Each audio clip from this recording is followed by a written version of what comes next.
Bom dia a todos os irmãos. Mais uma vez estou aqui com vocês. E o tempo é curto. O assunto eu diria que é um assunto difícil. Nós estamos estudando na escola dominical os 10 mandamentos. Hoje é o 7º. É o 7º mandamento. Aí, bem no Dia das Mães, vamos tratar do 7º mandamento. Vamos abrir lá a nossa Bíblia, no livro do Êxodo, capítulo 20, o versículo 14. Êxodo 20, o versículo 14.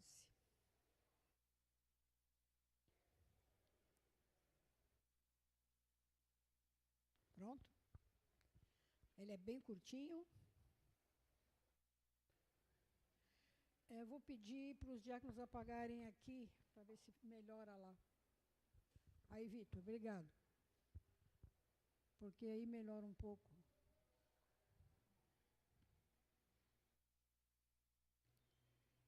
Vamos ler todos juntos. 1, 2, 3, já. Não adulterarás. Por que será que Deus escreveu isso nas tábuas dos 10 mandamentos? Foi Ele que escreveu. Foi Ele que determinou isso. Não adulterarás.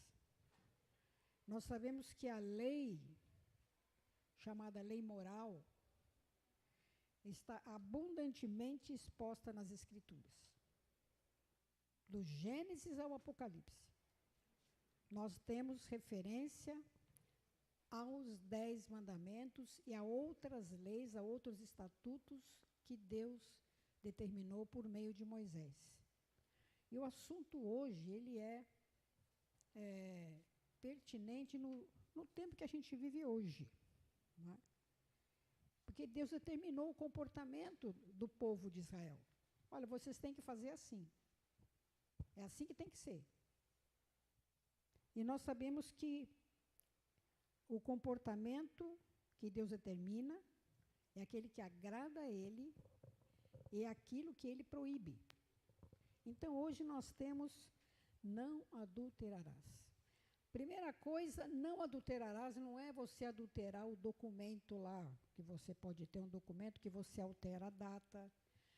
Não adulterarás, você pode adulterar alguma coisa na sua vida, algum documento mesmo, um papel, você pode adulterar uma nota fiscal, você pode adulterar... Não é nada disso. Quando Deus determinou não adulterarás, esse mandamento protege a santidade e o relacionamento matrimonial.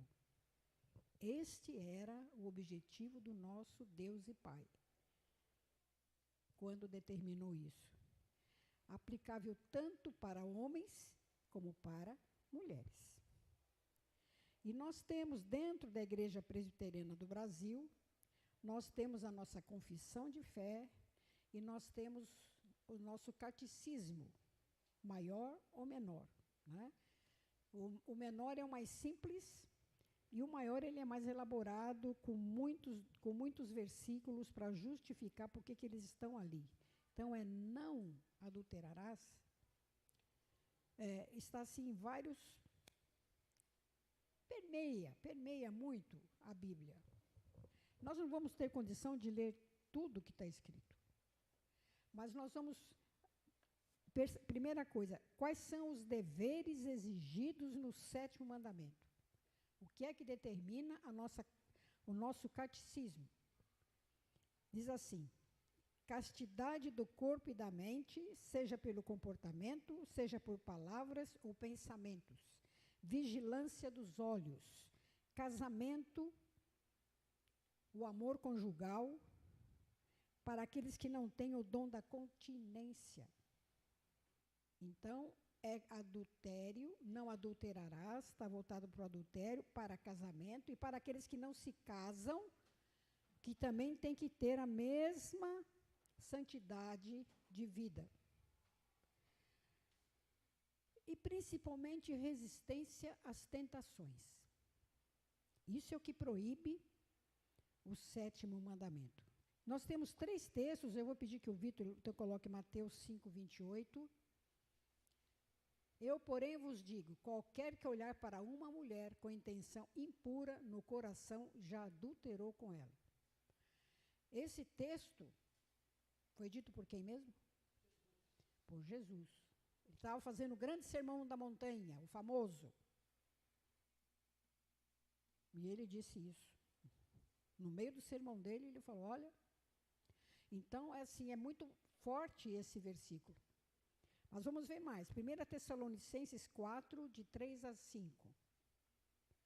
Vamos lá. Pois esta é a vontade de Deus, a vossa santificação, que vos abstenhais da prostituição, que cada um de vós saiba possuir o próprio corpo em santificação e honra, não com o desejo de lascívia, como os gentios que não conhecem a Deus. Então, qual é o desejo nosso? É uma vida pura. Esse é o desejo, é o que o apóstolo Paulo está recomendando aqui. E vamos lá para o nosso Salomão. O que ele diz? Lá em Provérbios 5, 8. Afasta o teu caminho da mulher adúltera e não te aproximes da porta da sua casa. Quer dizer, passa longe da mulher adúltera. Mas vamos ver quais são os pecados proibidos no 7º mandamento, de acordo com o nosso catecismo. Adultério, fornicação. Fornicação é parecido com adultério, mas é todo o prazer sexual. Tudo aquilo que dá prazer sexual, independente do casamento ou não. É tudo que dá prazer no sexo.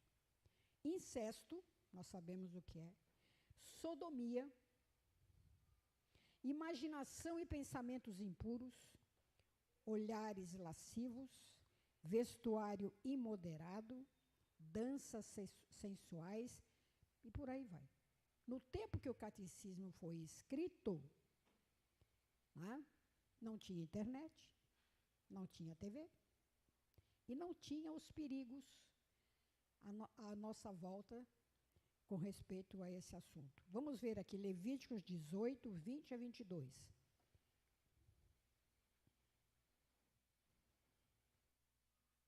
Não te deitarás com a mulher de teu próximo, para te contaminares com ela. O 22, passa para o 22. Com o homem não te deitarás, como se fosse mulher. É abominação. Bom, quem está dizendo isso é a palavra de Deus. Se as pessoas aceitam ou não, é outra história. Mas está lá, está bem registrado, né? Mateus 15, 19. Tá certo. Não, eu pulei um aqui, né? Levíticos 20, 10. Por favor, é interessante. Se um homem adulterar com a mulher do seu próximo, será morto o adúltero e a adúltera. Ai, meu Deus, se hoje fosse levado a sério esse negócio. Hein? Será morto. Nem o próprio povo de Israel cumpria isso. Eles não cumpriam isso aí. Mateus 15, 19. É Jesus falando. Porque do coração procedem maus desígnios, homicídios, adultérios, prostituição, furtos, falsos testemunhos, blasfêmias. Jesus está dizendo que o pecado se aninha no coração das pessoas. Por mais boazinha que ela seja, o pecado se aninha no coração. É de lá que vem. Então, esse coração precisa estar cheio de outras coisas boas, principalmente cheio do Espírito Santo, para que essas coisas não sejam praticadas. Nós temos o texto de Gálatas 5, 19 e 21, que nós já trabalhamos a semana passada. Gálatas 5, 19 a 21. Ora, quais são as obras da carne? Antes de falar sobre o fruto do Espírito, Paulo falou sobre as obras da carne. Prostituição, impureza, lascívia, idolatria, feitiçarias, inimizades, porfias, ciúmes, írias, discórdias, dissensões, facções, invejas, bebedices, glutonarias e coisas semelhantes a essas, a respeito das quais eu vos declaro, como já outrora vos preveni, que não herdarão o reino de Deus os que tais coisas praticam. E temos mais um texto, Colossenses 3:5. Os versículos são muitos, muitos. Eu apenas selecionei porque eu sei que a aula de hoje é curta. Colossenses 3:5. Fazei, pois, morrer a vossa natureza terrena: prostituição, impureza, paixão, lascívia, desejo maligno e avareza, que é idolatria. Chama atenção para essa palavrinha impureza, paixão lasciva.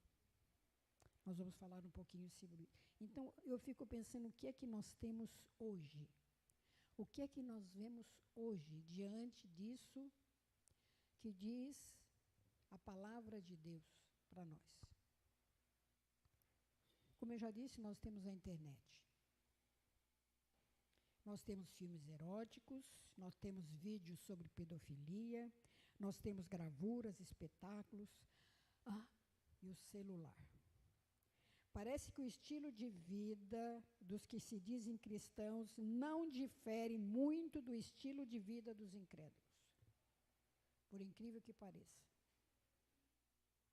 Os crentes se misturam com os incrédulos na frente dessas coisas. Então, os cristãos estão se amoldando aos valores propostos pela sociedade hedonista. Hedonista é aquilo que dá prazer, aquilo que você gosta, aquilo que faz bem para você. Joga fora. Os cristãos estão se amoldando a isso. Há uma estatística que diz que os jovens adultos cristãos, isso é nos Estados Unidos, os jovens adultos cristãos assistem mais programas eróticos na TV do que os não cristãos.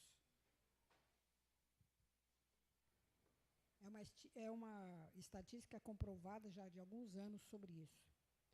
Eu quero contar um exemplo aqui, bem pesado. A maioria sabe que eu trabalhei com as mulheres da igreja, viajei o Brasil todo, fui a inúmeros congressos, participei de muita coisa. E certa vez, já há alguns anos, antes de começar um encontro lá das mulheres na Baixada Fluminense, uma senhora sentou do meu lado e começou a conversar comigo para me contar o que ela tinha passado. E ela me disse que por 15 anos,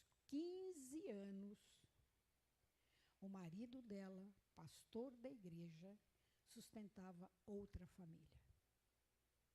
Por 15 anos, e ninguém desconfiou. Ele tinha filhos com a outra mulher. Mas por 15 anos este homem pregou, orou, batizou, casou, fez velório, visitou, em pecado. Até que alguém denunciou. Isso no seio da Igreja Presbiteriana do Brasil. E vou dizer mais para vocês. Participando das reuniões do Supremo Concílio, eu era a única mulher que fazia parte do Supremo Concílio, representando o trabalho das mulheres, o feminino. O despojamento de pastores, o assunto sempre vinha à tona, porque é lá que se decidia definitivamente o despojamento dos pastores, já decidido lá pelo presbitério, passado pelo sínodo e chegava lá. A causa maior era o adultério. E dentro de adultério nós temos também a questão da hemofilia. Hemofilia não, da homofobia, desculpe. Então é o que nós temos hoje. As tentações, o pecado. Então, o que é o adultério? O adultério é o pecado sexual de um cônjuge, tanto faz ser mulher ou homem, é o adultério, é isso, é o pecado sexual, quando o marido ou a esposa se volta para outra pessoa que não a sua esposa. Então a gente pode pegar o adultério e falar assim, adultério é melhor falar que é casamento. Melhor coisa. É melhor falar que é casamento. Está bem ligado a casamento o adultério. Principalmente ao casamento. E nós temos adultério nos solteiros que não se casam. E nós temos os versículos que nos levam a entender isso. Segundo as Escrituras, nós sabemos o casamento entre um homem e uma mulher, até que a morte os separe. É isso. Foi ordenado por Deus e por isso é uma instituição divina, envolvendo um contrato civil e religioso. Foi ordenado para o mútuo auxílio de marido e mulher, para a propagação da raça humana e para impedir a impureza. Impedir a impureza, está lá na nossa confissão de fé. É um contrato para a vida, até que a morte os separe. E nós temos alguns textos aqui. Gênesis 2, que nós sabemos muito bem, Gênesis 18, 2, versículo 18. Disse mais o Senhor a Deus, o Senhor Deus, não é bom que o homem esteja só, far-lhe-ei uma auxiliadora que lhe seja idônea. O 24. Por isso, deixa o homem pai e mãe e se une a sua mulher, tornando-se os dois uma só carne. Depois nós vamos falar sobre essa expressão aí. Agora nós temos Hebreus 13, 4. Quero que todo mundo leia junto esse versículo. Vamos lá?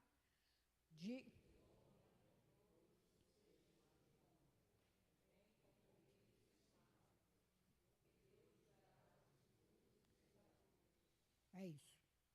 Deus vai julgar os adúlteros e os impuros. Paulo foi muito categórico nessa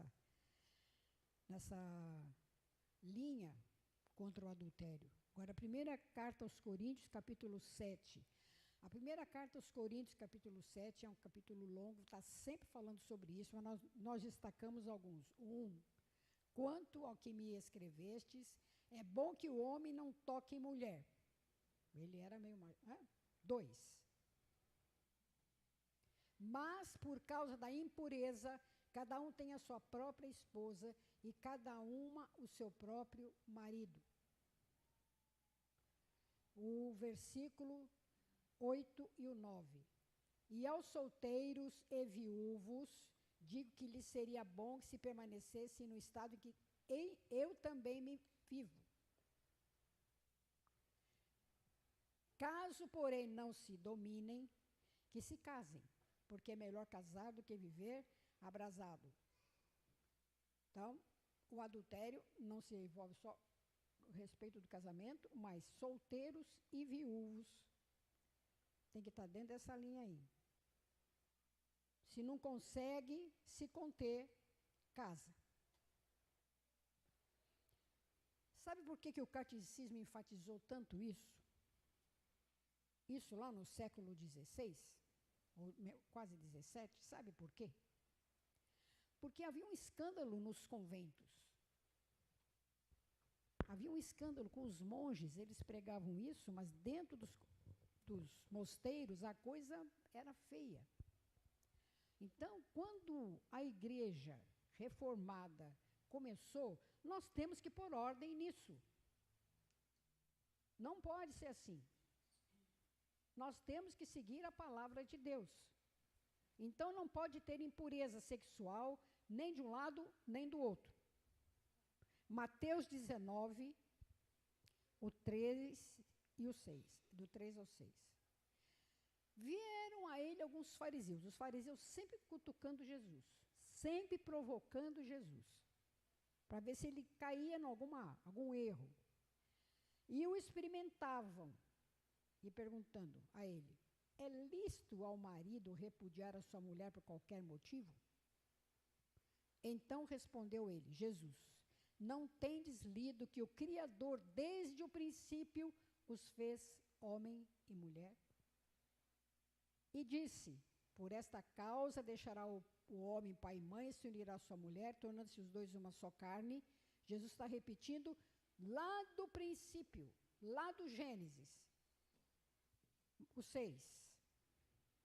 De modo que já não são mais dois, porém uma só carne. Portanto, o que Deus ajuntou, não separe o homem. Deixa aí, o Vitor, não tira aí. O que Deus ajuntou, não separe o homem por nenhum motivo, a não ser a morte. Quando fala em uma só carne, está falando que é indissolúvel. Não tem como desmanchar isso. Então, se foi Deus que ajuntou, o homem não pode separar. Nós vamos voltar nesse texto daqui a pouquinho aí. O pastor me passou um livro sobre a ética dos 10 mandamentos, e eu peguei essa semana aqui, ele trouxe para mim da nossa editora.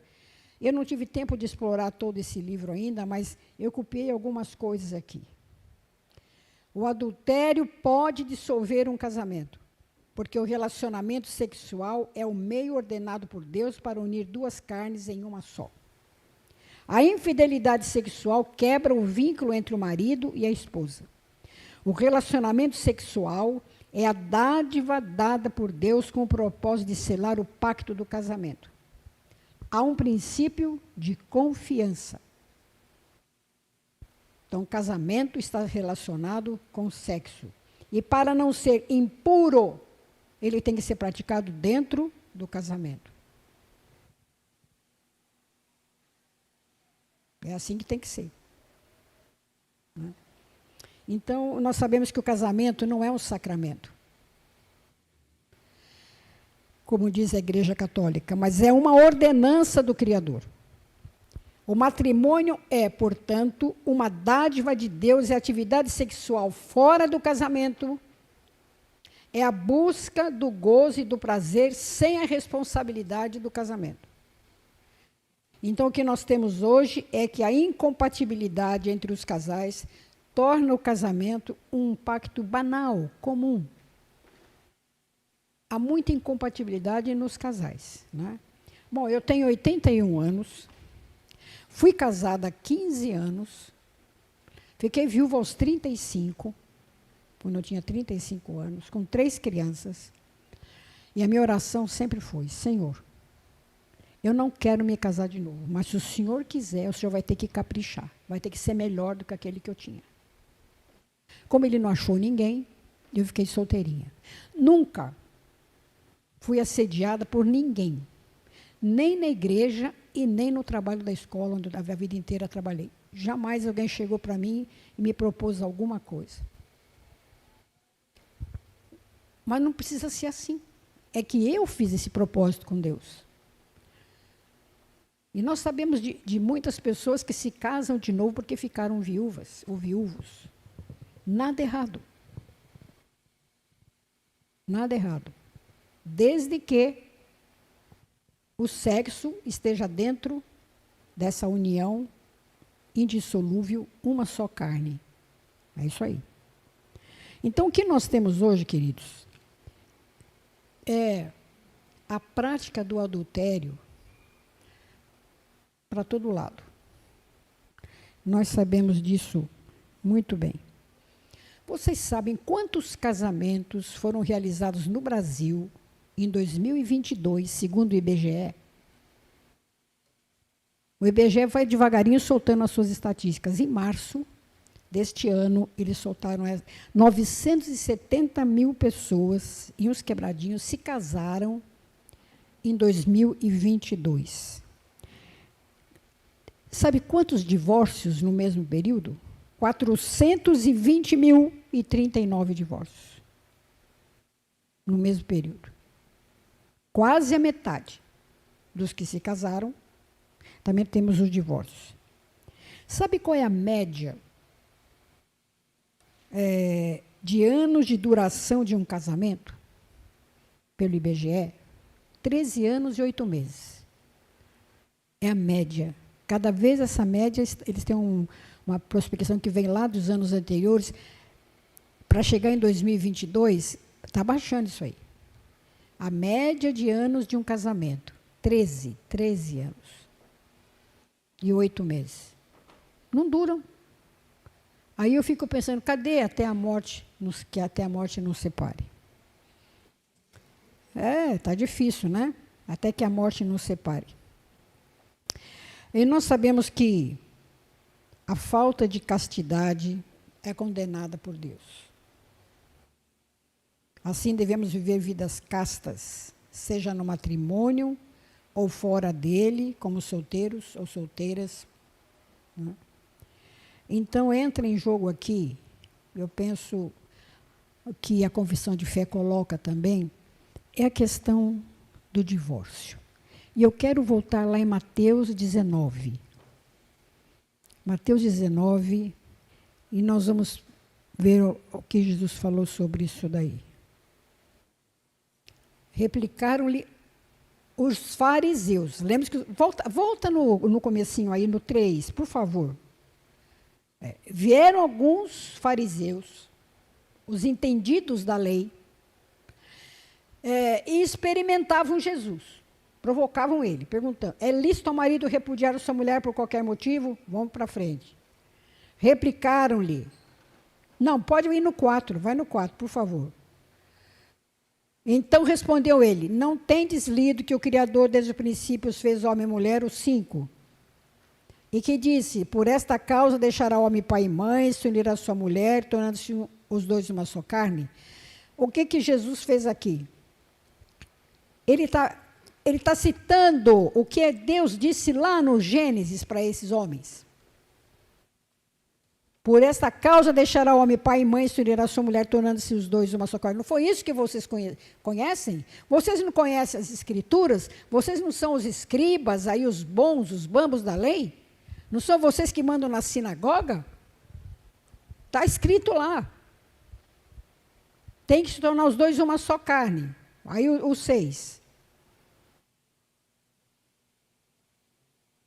De modo que já não são mais dois, porém uma só. Portanto, o que Deus ajuntou, não separe o homem.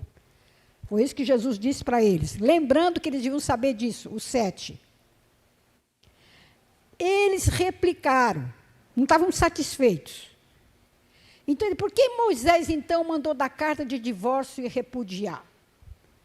Por que está escrito lá no Velho Testamento que pode dar carta de divórcio e pode repudiar? 8. Respondeu Jesus, por causa da dureza do vosso coração, é que Moisés vos permitiu repudiar vossa mulher.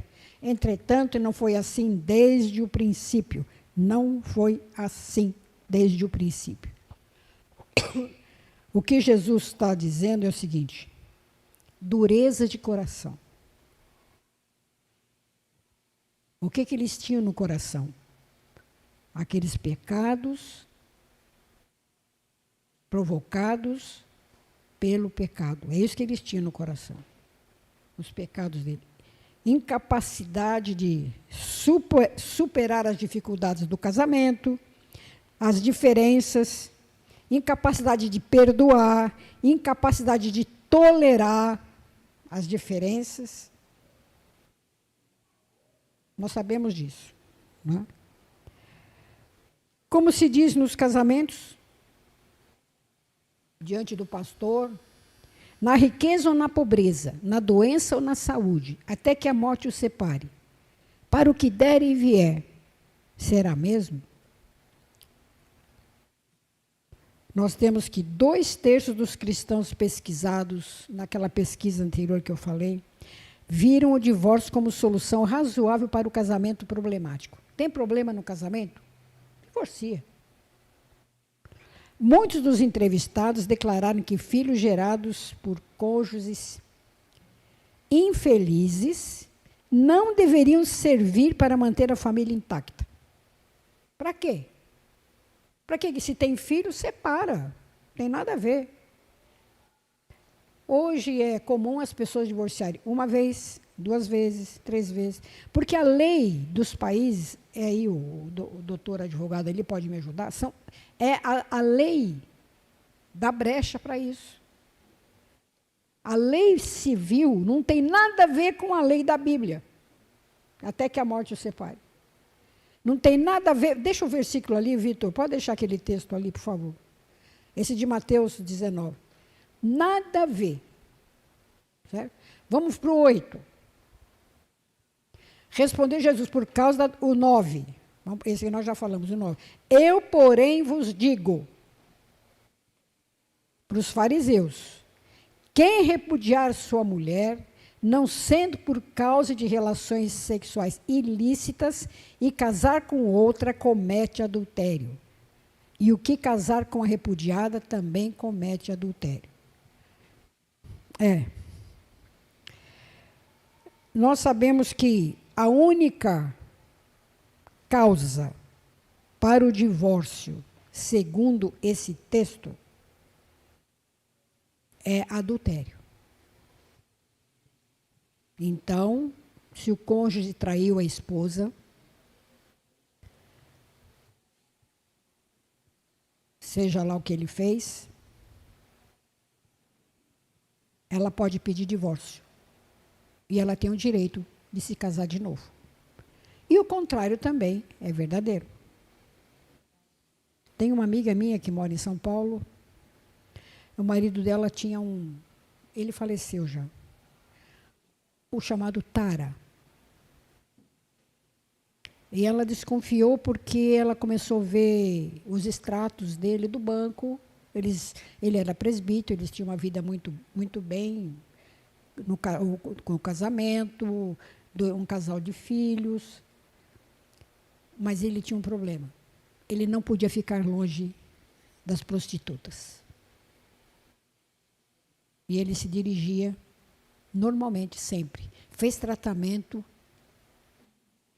mas depois de um tempo ele voltou de novo. Eu não conseguia se segurar. Ela aguentou o tranco e nunca se separou dele. Nós vemos que muitas mulheres aguentam os problemas conjugais, seja eles de que tipo for. Elas aguentam. Nós temos casos, e nós sabemos disso. No seio da nossa igreja, nós sabemos disso, que esposas perdoaram os seus cônjuges. Há uma relação muito grande entre lares rompidos e os problemas sociais que nos rodeiam. Famílias destroçadas. Diga, Sérgio.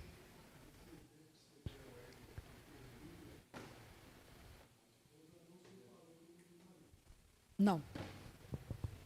Seria lícito ela separar? Sim, seria lícito, porque ele estava adulterando. A palavra, se tiver relações ilícitas, isso. É permitido o divórcio. Mas, né? mas a esposa tem o direito de perdoar. Não, tudo bem, tem direito de perdoar. Mas ela pode pedir. No caso, a palavra de Deus, ela não proíbe terminantemente o divórcio. Entendeu? Ela não fala, não pode divorciar. Não. Ela só fala isso, em caso de relações ilícitas. É o que Jesus está ensinando ali. Exatamente. Jesus ensinou. A Bíblia não é contra o divórcio. Porque lá no tempo do Israel, eles repudiavam a mulher por qualquer coisa. Porque hoje em dia você percebe o seguinte, em qualquer lugar, a pessoa, quando está prestes a casar, você vai conversar com ela sobre o casamento, se é isso mesmo que ela quer, todas aquelas coisas, né, que a gente tem costume de perguntar. E ela fala, se não der certo, eu separo. Você entendeu? Não, mas hoje a moda é essa. Hoje a cabeça é essa, porque... Hoje a moda é essa. Cada um tem o direito de fazer o que quiser. Então, eles estão pensando exclusivamente em si. Entendeu? O casamento não é uma união para louvar a Deus, para agradar a Deus.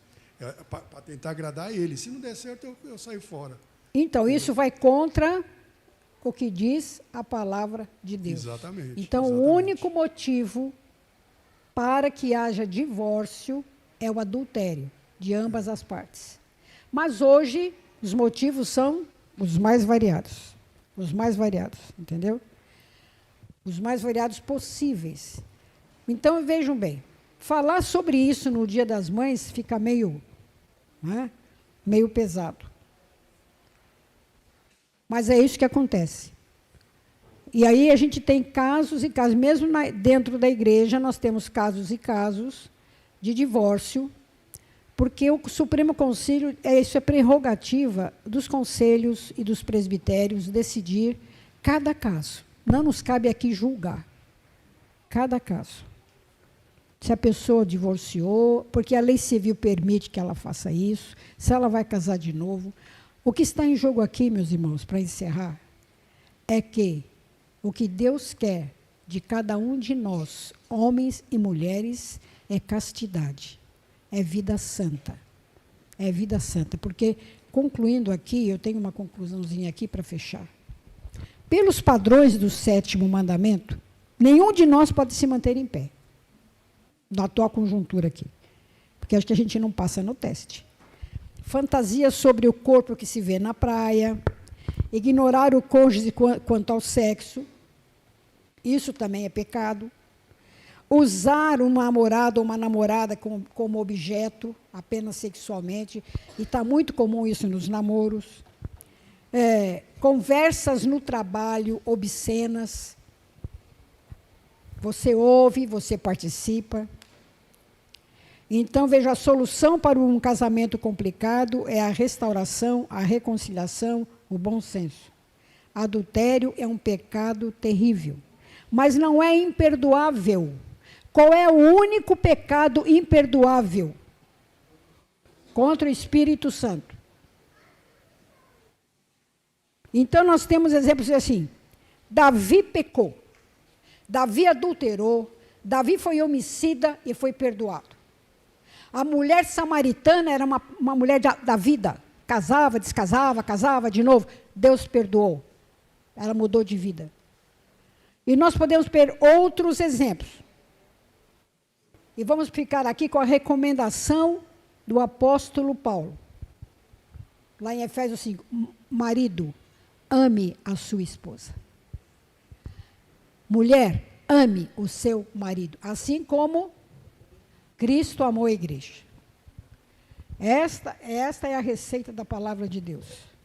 E o que nós temos aqui, orar e orar para não cair em tentação. É o remédio, não é, Maurício? Esse é o remédio. Que Deus nos abençoe a entendermos assim. Eu sei que o assunto no Dia das Mães não está muito fácil, né? Mas é isso que a Bíblia diz. Adultério é pecado. E adultério envolve sexo. E adultério precisa de coração aberto, limpo, para ter perdão, para ter vida com Deus, para não cair nas tentações. Exatamente. O Maurício está dizendo que o pecado cobra preço, e cobra mesmo, como Davi sofreu, por causa disso daí. Vamos encerrar, então, a nossa aula aqui. Denise, você tem condições de orar? Estamos felizes que a Denise, depois de vários dias doente, quase um mês sofrendo, internada, ontem saiu do hospital e hoje está aqui. Graças a Deus por isso. Vamos orar. Senhor Deus e Pai, nós te agradecemos pelo privilégio de estarmos na tua casa, Pai. Não há melhor lugar para estarmos, Pai, e aprender, Pai, e mudar as nossas vidas, Pai, para sermos cada vez mais parecidos com o Senhor. Senhor, faz, Pai, com que essas verdades que foram ditas aqui hoje calem ao nosso coração, acompanhe-nos, Pai, nos dá força para cumprir o que a tua palavra fala, Pai. Muito obrigada pela vida da Eunice, Pai, que o Senhor continue a sustentando, a fortalecendo, que ela possa estar trazendo esses estudos tão preciosos, Pai. Obrigada mais uma vez, Pai, pelo privilégio de ouvir a tua palavra, Pai, e fortalece-nos, Senhor, para que possamos cumpri-la. Em nome de Jesus. Amém. Obrigada, irmãos.